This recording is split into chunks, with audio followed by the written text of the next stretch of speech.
We will have 4 panelists plus a moderator.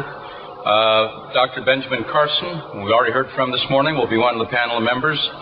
A former member of the Academy, the class of 1994. Come on up, gentlemen. Dr. Francis Collins, whom has been referred to already this morning. He's passing me right now for discovering the development of the gene mapping techniques. Dr. Richard Dawkins. I think, Kathleen, you're going to give a more thorough introduction. Should I continue it? All right. Let me just give you a little bit about Dr. Dawkins. He is being inducted into this year's class, 2006, one of the most influential scientists of our time. He was born in East Africa. He knew that before Dr. Wells had traced it for him, and grew up fascinated with animal behavior. At Oxford, he fused the study of animal behavior with molecular biology and brought about a radical change of perspective in evolutionary theory, posting the gene itself rather than the larger organism as the object of natural selection. He has been called Darwin's Rottweiler for his passionate defense of evolutionary theory. His upcoming book is called The God Delusion, from Oxford, England, now being inducted this year, Dr. Richard Dawkins. And also joining us on stage is another member of the class this year, Daniel C. Dennett, a brilliant guide to the frontiers of cognitive science. Dr. Dennett has drawn on the latest findings in neurology, psychology, linguistics, computer science, and artificial intelligence to explain the phenomenon of consciousness itself. One of his latest books is Breaking the Spell, Religion as a Natural Phenomenon. The director of the Center for Cognitive Studies at Tufts University, Daniel Dennett. And all of that is to discuss. We've looked at science all morning. Now we're going to throw in faith. And what does that mean? Science and faith and the conflicts in some people's minds. Moderating that, are you still with WJLA? Mm-hmm. From Washington, D.C., a good friend of the Academy, Kathleen Matthews, a 21-year veteran of television news in Washington, news anchor at WJLA, those of you who have been in Washington, an ABC affiliate. She's been awarded 9 Emmys for news documentaries and for a nationally syndicated program, Working Women. And incidentally, her last name Matthews is because she is married to Chris Matthews. But she's a lot nicer than Chris. Ladies and gentlemen, Kathleen Matthews. Thank you very much.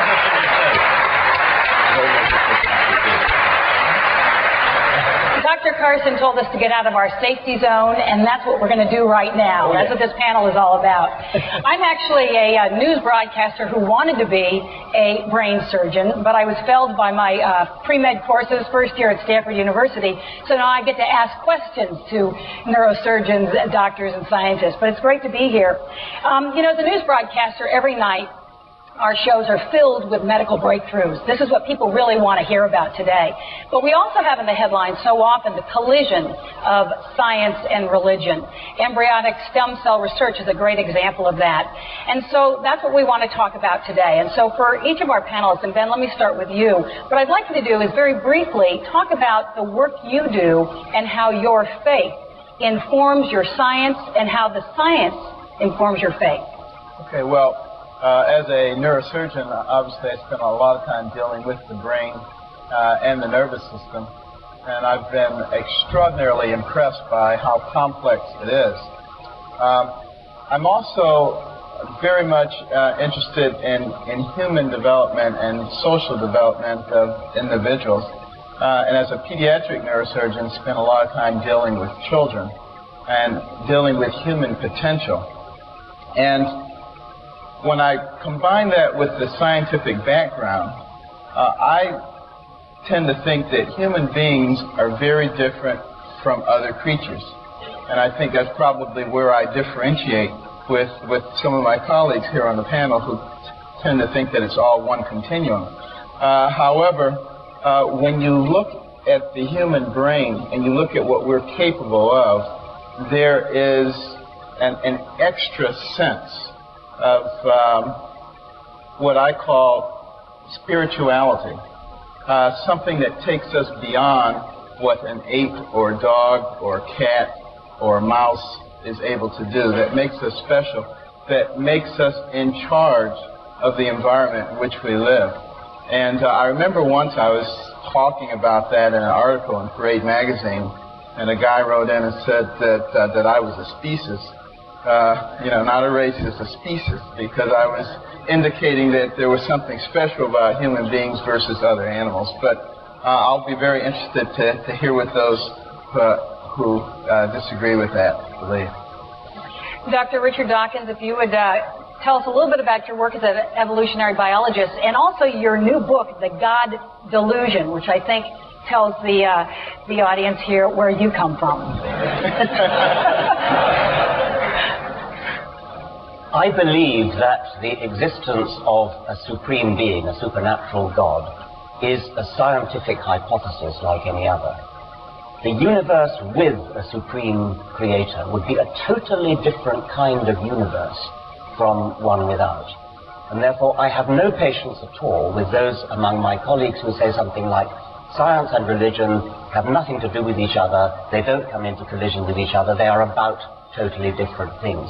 They are about the same thing, they're about the nature of the universe, and it can't both be true that there is a supreme being and that there is not. That is a scientific question. Whether we'll ever be able to answer it with certainty by scientific means isn't clear, but it is a scientific question. Now, one of the main ways in which, from a scientific point of view, people try to demonstrate the existence of a God is what can be called the argument from improbability. If you look at most of the scientific arguments such as they are for God, they're actually arguments against evolution.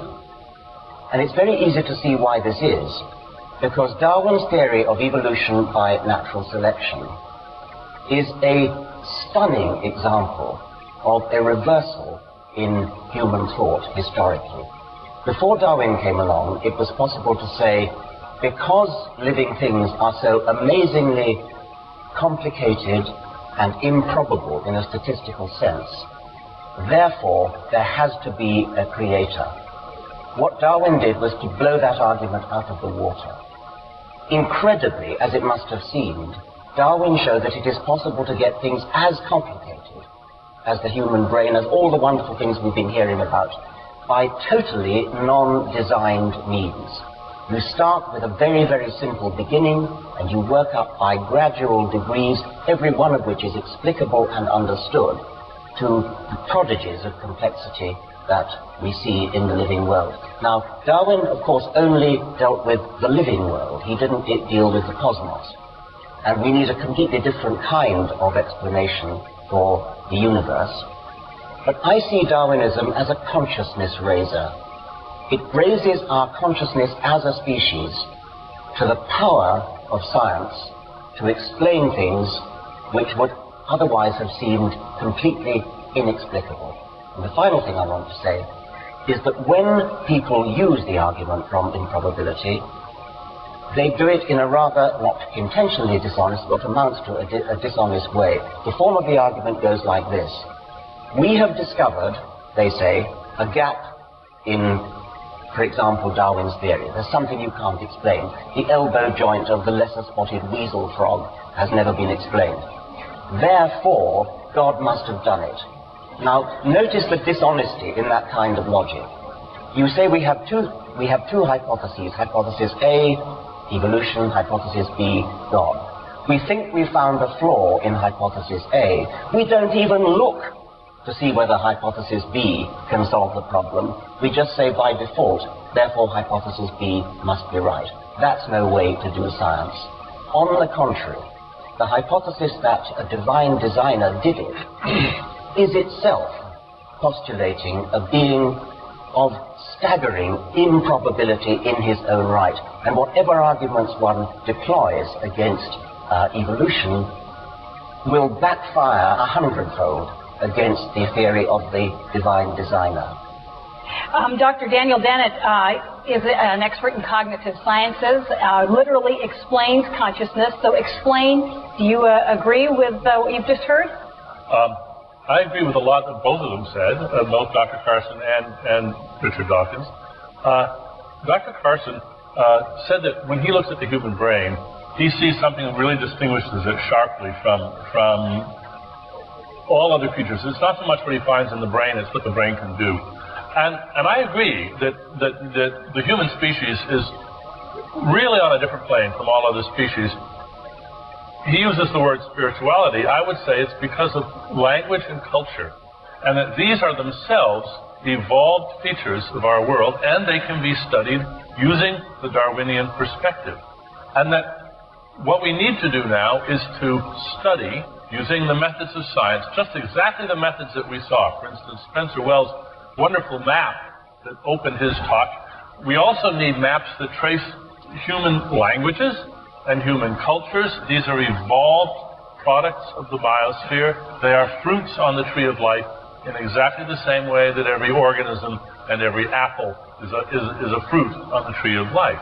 When we study the evolution of faith, we learn many interesting things. My most recent book is about studying the evolution of faith and distinguishing rather sharply between the ancestral faiths, the faiths such as they must have been of those early humans moving out of Africa, and organized religions, which came along much later. They're a very recent phenomenon on the planet, only a few thousand years old, about the same age as agriculture, maybe 10,000 years at most.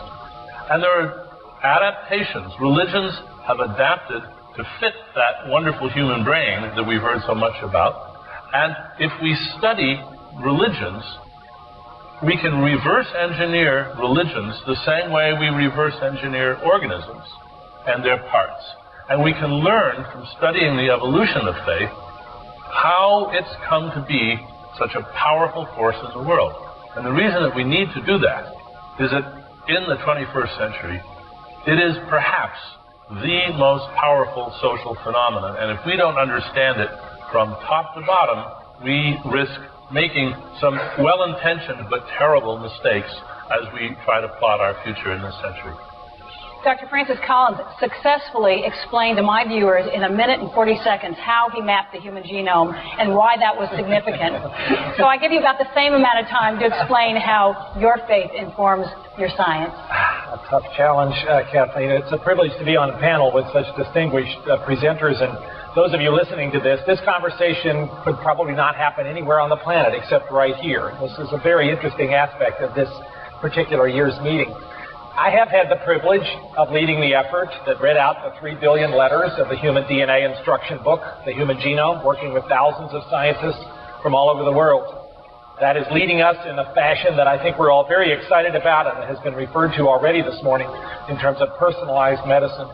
The idea that each of us will be able, in the not-too-distant future, not only to know a little bit about various variants in our Y and chromosome or our mitochondria, but maybe our entire genome for less than $1,000. It's a very, very real possibility in the course of the next 10 or 15 years. So how are we going to deal with all that information? I'm also, though, in the 40% of my colleagues who believe in a God to whom one can pray in expectation of an answer. I'm a believer. I was not always so.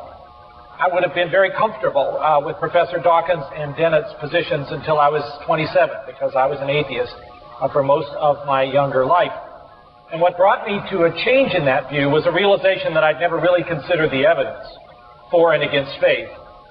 And so, when challenged about that while I was a medical student, I decided I ought to know a little bit more about what exactly faith represents. And I discovered that many of my ideas about what faith is were actually caricatures of the real thing. In my view, faith only is defensible if it carries with it an intellectual logic and rationale. But you can't get all the way to faith purely on the basis of intellect. There still has to be that leap where you make that decision. But certainly, I would agree with what's already been said. What matters here is the truth. Either there is a God or there is not. If there is not, then let's not waste our time spending all these conversations and altering our lives in accordance with that assumption. But if there is, there can be no more important reality in any of our lives than that.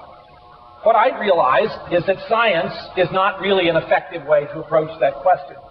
Science explores the natural world. It is the only way to understand the natural world effectively. Its tools are designed for that. If God exists, then God cannot, in my view, be enclosed by the natural world. God is at least in part outside of that. And that tells you that the tools of science are not going to be effective in determining his existence or lack thereof. There must be other ways to pursue that. One of the compelling arguments which I continue to be drawn to, and which was put forward for me most effectively by the Oxford scholar C.S. Lewis, is the argument about the moral law.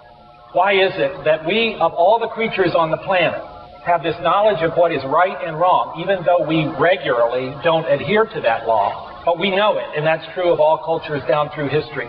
What is that about? Because I think one can argue that that moral law sometimes calls you to do things that are absolutely contrary to what Darwinian evolution would expect of you in terms of propagating your own DNA. And I find that to be a very interesting argument. I would not hang my faith on it, but I think it's an interesting argument. For me, science is one way of knowing. Faith is another way of knowing. I find no difficulty in having both of those coexist within me at any given moment, including right now. In that way, science becomes not only a way of discovering the natural world, but also a way of worshiping a God who had something to do with getting the whole thing going. My view, as far as evolution, is it's the only way to understand biology. It is absolutely incontrovertibly true in terms of our descent from a common ancestor. But I'm a theistic evolutionist. If God chose to use that mechanism to create you and me and everything else we see on this wonderful planet, who are we to say that wasn't an elegant means of creation? It's an incredibly elegant way to accomplish the goal. And for God, who is not limited in space or time, the apparent randomness of the process to us, because we're limited on that time axis, is not randomness to him. So for me, the God of the genome is also the God of the Bible. You can find him in a cathedral, or you can find him in a laboratory. And I am deeply troubled by the polarization that exists right now, especially in this country, between the extreme perspectives which say there can be no God because evolution has disproved it, and the creationist view which says evolution has to be wrong. You have to disbelieve what science is telling you with great compelling vigor. There needs to be a recovery of the middle ground, where we always were down through the centuries, and which we seem to have lost in recent times. Not because we just decide it's too awkward to have the conversation, but because the conversation leads us to a happy harmony, which is where I have found great peace and great comfort. We're going to open up this debate to those of you in the audience. And so if you want to start assembling at these microphones, you can start doing that right now. Meanwhile, as you hear this debate, so often you hear that scientists are really concerned that the power of religious groups is blocking further scientific research. Is that something, Dr. Carson, that you're concerned about, a trend in that direction? Well, there's no question that one has to recognize that there is a difference between faith, which is, I think, what Dr. Collins was talking about, and religion. Two very different things. And, over the course of history, many religions have sprung up that really don't have a whole lot to do with my personal concept of a loving creator. They have a lot to do with how do you control people and how do you acquire power onto yourselves. And this continues to be the case today. And I think, the religious bodies have to be held to a higher standard. They do, in fact, have to deal with logic. They do have to deal with the things that are placed on the table by the evolutionists as well as other people. But I would caution and say also that the people who try to discard God on the basis of not being able to prove that he exists are not taking into consideration the fact that we have this higher cognitive portion of our brain that no other creature seems to have. Why do we have these incredible frontal lobes? Because we have the ability to extract information and to process information and to project information. We're the only creatures who can sit here and say, I'm going to envision a plan for 5 years from now, for 10 years from now, and I'm going to execute a series of steps to make sure that that comes to fruition. That requires way more than can be explained on the basis of cellular biology. Let's get the atheist to jump in here. Well, I would like to ask Dr. Carson then, at what point in the evolutionary divergence between the common ancestor of us and chimpanzees, or us and, say, rhesus monkeys, did this human faculty arise? And why do you need to postulate, given that presumably you believe in evolution, how do you reconcile the fact of evolution, because it is a fact, with the separation which you seem to be wanting to... Well, thank you for asking that question, because, in fact, I don't believe in evolution. So Dr. Collins and you can have a discussion about that. We can, and I'll tell you the reason why. The evolution says that because there are these similarities, even though we can't specifically connect them, it proves that this is what happened. Well, let's say somebody came here from another planet after our planet has been destroyed by, terrorism and nuclear weapons and everything, and they find, some Volkswagens, and they find some Rolls Royces. And they look at them and they say, wow, these are really very similar. And, they all have wheels and a transmission engine. Obviously, this Rolls Royce is much more sophisticated. It must have evolved from this Volkswagen. And if we look hard enough, we can find all the little things that will show us exactly how that evolution occurred.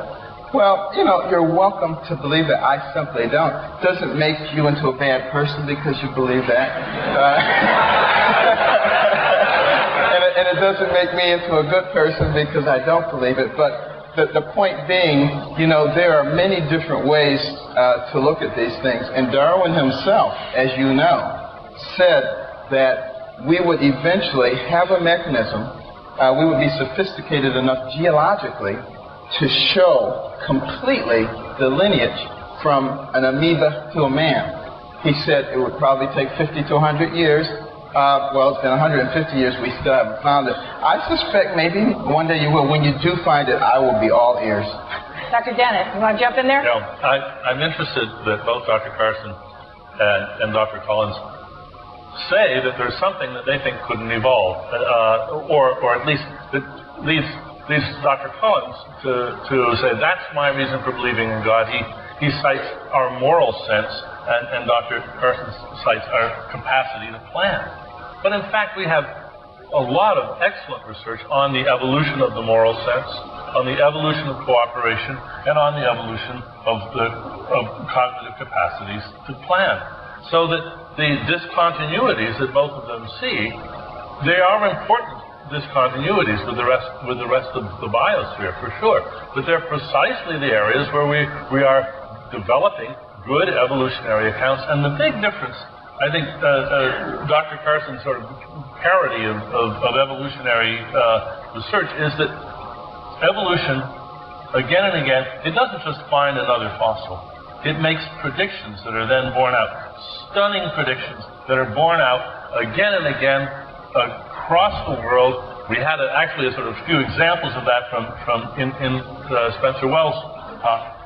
That's not just filling in the gaps. That's the real test of science, is being able to come up with novel predictions, and they happen every day by the hundreds. Dr. Collins. So I certainly respect the views being expressed, but let me say that this last couple of points seems to commit the error of applying in a very rigorous scientific way arguments about faith. I would call that scientism. What more important questions do we humans have to answer than, is there a God? Does he care about me? Why are we all here? What happens after we die? Is it not immediately apparent that science is poorly designed to answer those questions? And similarly, I would say science is poorly designed to assess the truth or falsity of faith. Surely one can look at the history of religions, and you can draw parallels between various belief systems, but I don't believe that will help you very much in deciding whether faith is true or false, because that series of intellectual approaches is not designed to tackle the issue that you most want to know about. Let's jump out to our audience. We've got about 5 people lined up here, and we're going to try and get through all your questions, so keep them short, and if you can direct them to somebody in particular on the panel. Okay, I think we're supposed to introduce ourselves. I'm Lindsay Worth. I did philosophy at Harvard, economics at Oxford, and now law at Yale. And I am particularly directing my question to Dr. Collins, but love to hear any answers. I hear people lots of times talking like you did about things that are outside the natural world, outside of space, outside of time, incredibly improbable, etc. And despite my overeducation and lots of smart friends trying to explain, I just don't understand what people like you are talking about. And I was wondering if you could help me understand and wrap my mind around what this is supposed to be. Okay, well, I've just enumerated some important questions that I think science can't answer, like why are we all here? How did the universe get started might be another one. Now, that is a question which science attempts to address.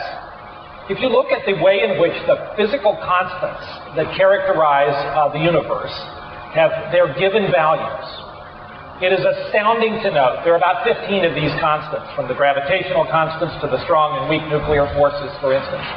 Were they not precisely tuned to the exact values that they have, some of them to within 1 part in 10 to the 14th, then the universe could never have existed as anything other than gas, because there would not have been sufficient forces to allow coalescence of planets, stars, and ourselves. I find that pretty interesting, and I think that is outside of the realm of our current ability to explain scientifically. And you might therefore begin to speculate that that says something about theology. In fact, the noted astronomer Robert Jastrow, himself not a believer, talks about getting to this point and saying what an incredibly upsetting experience it was as you began to try to figure out that first 10 to the minus 43 seconds of what happened at the beginning of the universe. You get to the top of the mountain and you are greeted by a band of philosophers and theologians who have been sitting there for centuries. Well, I think that's part of the answer to your question. And since others have promoted their books, let me say,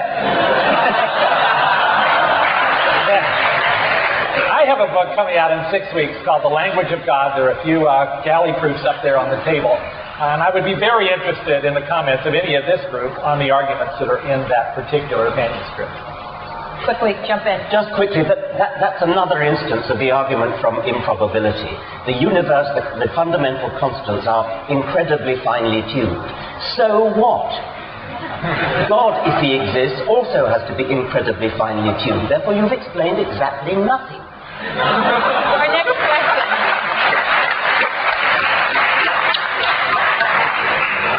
Hi, my name is Ryan Keller. I study at Cambridge.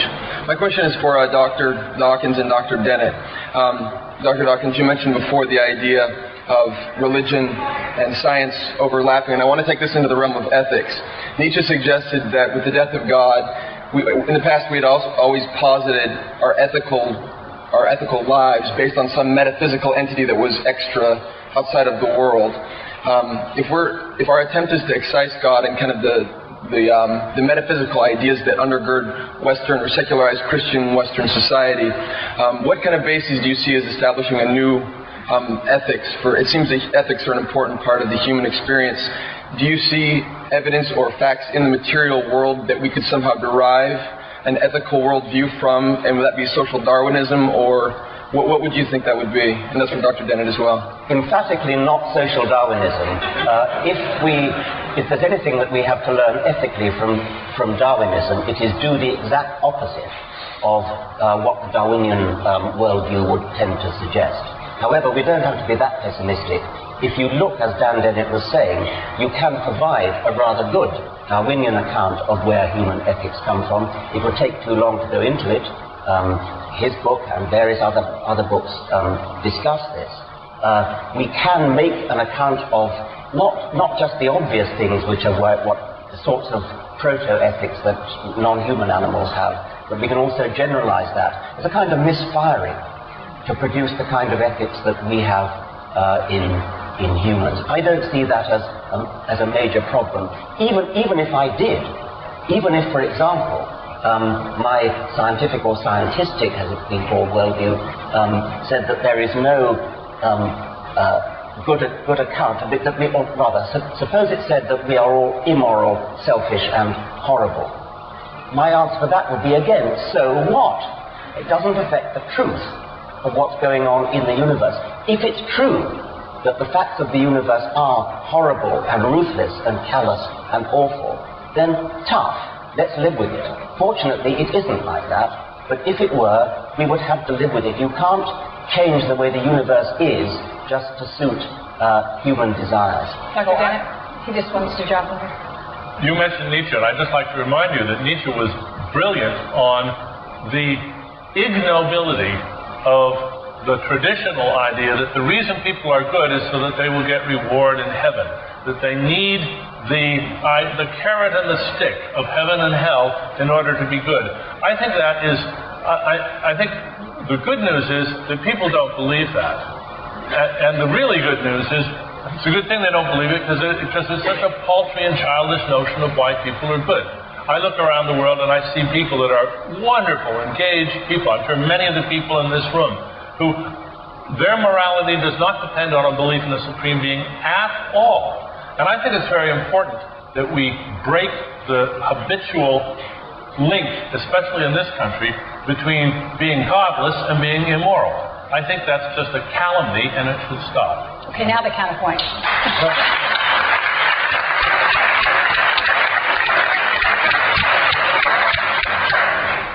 So I guess I just wanted to comment that I'm always interested when this discussion about ethics and morality comes up, that you would expect an evolutionist, especially one who has promoted the idea that evolution is pretty much uncaring about anything except propagation of selfish genes and blind, pitiless indifference, as Dawkins has described it, that carries with it. Why then would we, as creatures who are products of that process, if that's all there is, suddenly here on this stage be worrying about morality, about altruism, about doing good? This is again the paradox that I see as not sufficiently explained by evolutionary biology or sociobiology, because it calls us to do things that are contrary to that. If I'm walking down the bank of a river and I hear a call for help for somebody who's drowning in the middle of the river, and that person turns out to be my worst enemy, evolution would say, let him go. Less of his DNA, more of mine. And yet I think all of you would recognize that in that circumstance, you would at least have that impulse, that deep sense that the right thing to do is to try to save that person, even if you put yourself at risk. You may not act upon that impulse, but I bet you'll have it. So where is that coming from? And how can we so easily discount that on the basis of blind, pitiless indifference? It's no more paradoxical than the fact that we use contraception. You, as a Darwinian, know perfectly well that using contraception is a deeply un-Darwinian thing to do. We have absolutely no problem with that. It's a fact that our big brains, because they're big brains, enable us to override that Darwinian imperative, and in exactly the same way we can override the Darwinian imperative to be selfish. It's just not a problem, or if it is a problem, it's one whose solution stares us in the face every time we use a contraceptive. Let's see if we can go through a couple more questions here. Yes. Hello, I'm Tarnab Khaitan from India, and I study human rights law in Oxford. I want to push the non-atheists, the believers, to show Richard's hypothesis B. I'm willing to concede that evolution is, for a moment, that evolution is wrong and that science is inadequate as a discipline to explain it. I want you to show to me how what is the difference in the ontology of God and unicorns. Why are the two concepts different from each other? God said what? God. Unicorns. Oh, unicorns. Who'd like to conquer the unicorn? Ben? I don't know if I want to deal with unicorns, but but I will say that one has to recognize that it's absolutely impossible to prove the existence of God.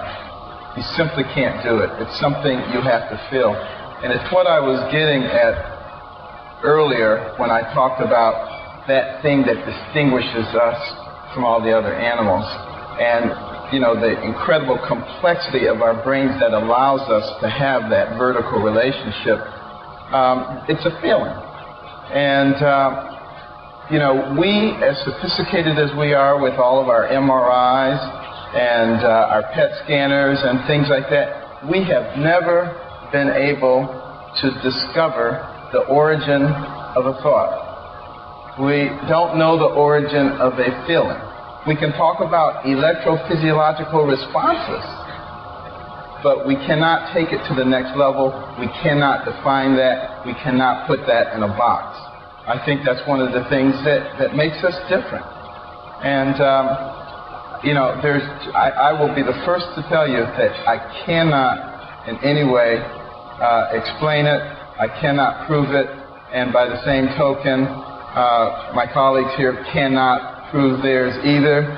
So it's a matter of how much faith do you have. I simply don't have enough faith to believe that something as complex as our ability to rationalize, think, and plan and have a moral sense of what's right and wrong just appeared.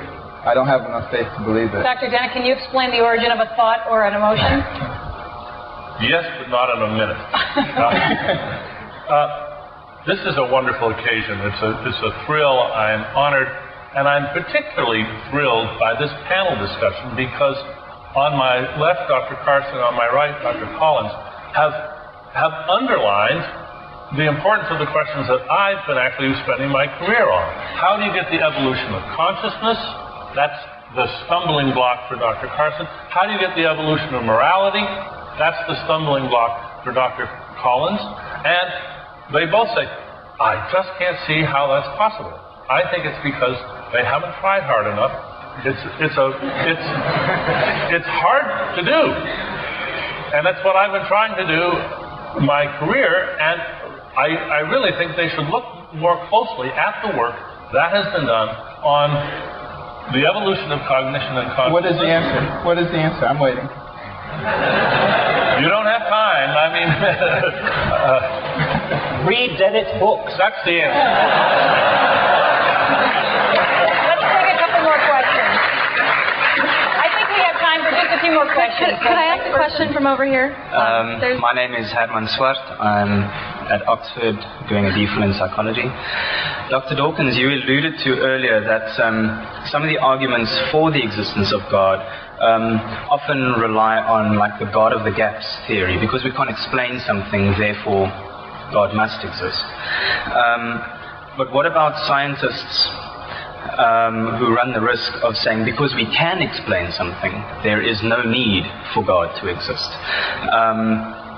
Surely they're falling in the same trap, in the same hole as those who go around with the God of the gaps theory. There's an infinite number of things that we can't disprove.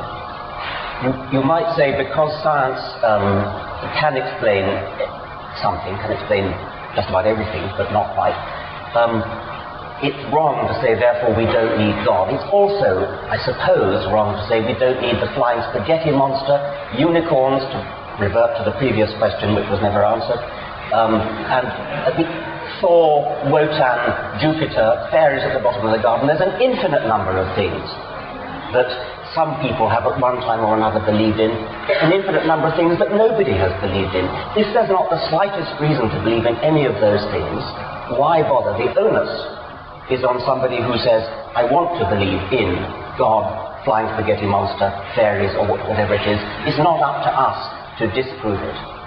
But may I say, to those that are promoting the atheist perspective as the only logical conclusion, because I used to hold to that quite rigorously as well. I think there's a real flaw here in the logic. Imagine that you're asked to draw a circle that includes all of the knowledge that will ever be determined about the universe in every possible sphere. I think all of us would draw a very large circle. Now draw within that circle what you know. Would that not be a subset? A very small one, I think, unless one is afflicted with great arrogance, a very small subset indeed. Now suppose that the knowledge of the existence of God is outside of your circle. That has a serious mathematical likelihood when you consider the proportionalities here. How then can it be a logical statement to say, I know with certainty that there is no God? That seems like the strongest kind of fallacy. Agnosticism, I grant you, a more intellectually honest approach. Strong atheism, to say there can be no God and I know that's the case, falls apart on the altar of logical debate, and really, I think, ought to be considered as its own form of blind faith. We can answer that. Well, I don't know why anybody would assert that what you call strong atheism. Oh, has Professor Dawkins not done so? No. The God delusion? Oh, we have a convert. This is truly ridiculous. This is truly ridiculous. I accept wholeheartedly that the circle of things that I know is minute compared to the circle of things which might be known. There's an enormous amount that we don't know. It could include all kinds of weird things, and it certainly will. But it's highly unlikely that it will just happen to include Jupiter or Thor or Yahweh. I mean, why would one think that it would assume these petty, parochial little things that in history people have happened to have thought about? Highly unlikely, or it's going to be Highly unlikely. highly unlikely. So you're Not agnostic. The flying spaghetti monster's not impossible. We're agnostic about that. I think you have to be careful to separate from true faith, the myriad of myths that have come about through permutations of religion for control of people. And just because those exist doesn't mean that there isn't a God, and doesn't mean that there isn't legitimate faith. I think you just you can't throw them all into one basket and say, because that's so ridiculous, the rest of it is too. I think we have time for 2 more questions, so let's start right here. Great. So this panel is about science and religion, but, my name is Lori Zephyrin. I'm actually a medical doctor as well, and I'm a White House Fellow this year. So this panel is about science and religion. Ultimately, what influences our thought on religion are our cultural beliefs, our experiences growing up. And it'd be interesting to get an understanding of how one is able to separate those experiences from the scientific facts. And I don't know if Dr. Carson and Dr. Dawkins, since there seems to be some polar opposites there, can comment on some of their experiences and how they're able to separate that from some of their scientific beliefs.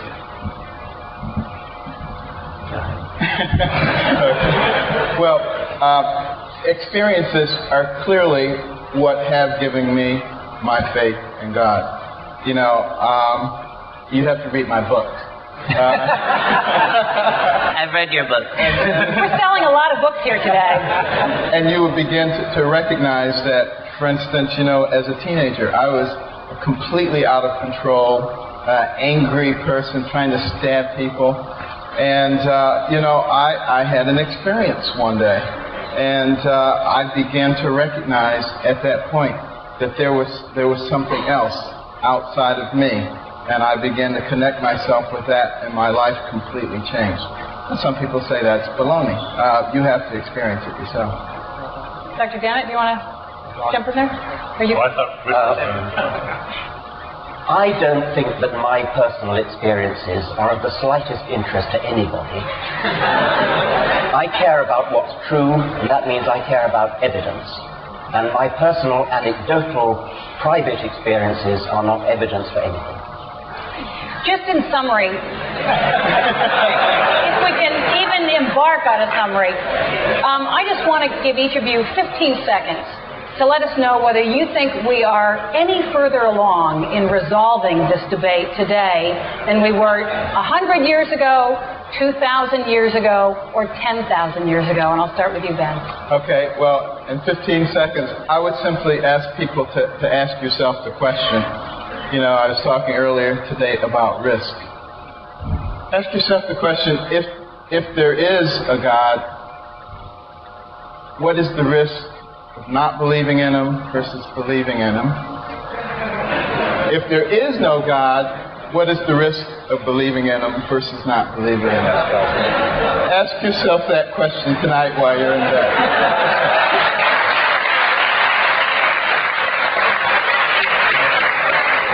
As I was flying through a thunder lightning storm last night from California to California, I know how I answered that question. Dr. Dawkins. Dr. Carson has just invoked what's known as Pascal's wager. It assumes that the God that confronts you when you reach the pearly gates is indeed a God who cares passionately about whether you believe in him. If I were God, I wouldn't care so much whether somebody believed in me as whether I was a good person, whether I was an honest person, whether I spent my life honestly seeking the truth. And if, as Bertrand Russell said when somebody asked him, what would you say if you found yourself confronted by God? God challenged you and said, why didn't you believe in me? Russell said, not enough evidence, God, not enough evidence. God would... I think any God worth worshipping would respect that far more than somebody who believed in him just because it was the safe option to do so.